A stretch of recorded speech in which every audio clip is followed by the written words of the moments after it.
السلام عليكم ورحمة الله وبركاته. فيديو النهاردة من نوع مختلف شوية، هو عبارة عن إجابة لبعض الأسئلة اللي ممكن تيجي في بالك. سؤال النهاردة: إحنا ليه بنصلي؟ أنت ممكن تسأل نفسك كتير: أنا شخص محترم، ما بأذيش حد، وبساعد الناس، ليه لازم أصلي؟ مش كفاية كده؟ بص يا سيدي، خليني أقول لك حاجة بسيطة كده. تخيل معايا موبايلك لو ما شحنتوش كل شوية بيفصل أكيد.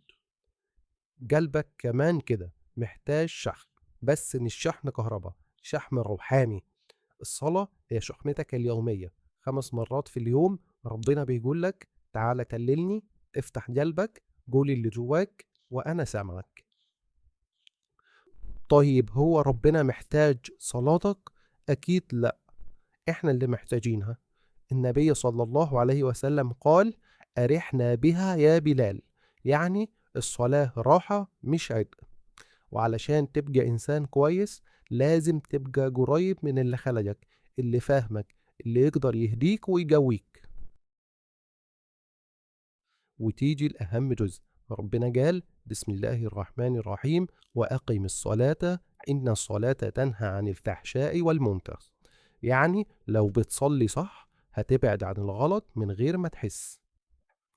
تخيل كده واحد بيغسل وشه كل شوية، أكيد هيفضل نظيف. هكذا الصلاة هي اللي بتنظف قلبك. فأنت لو كويس صلاتك هتزود الخير اللي في قلبك.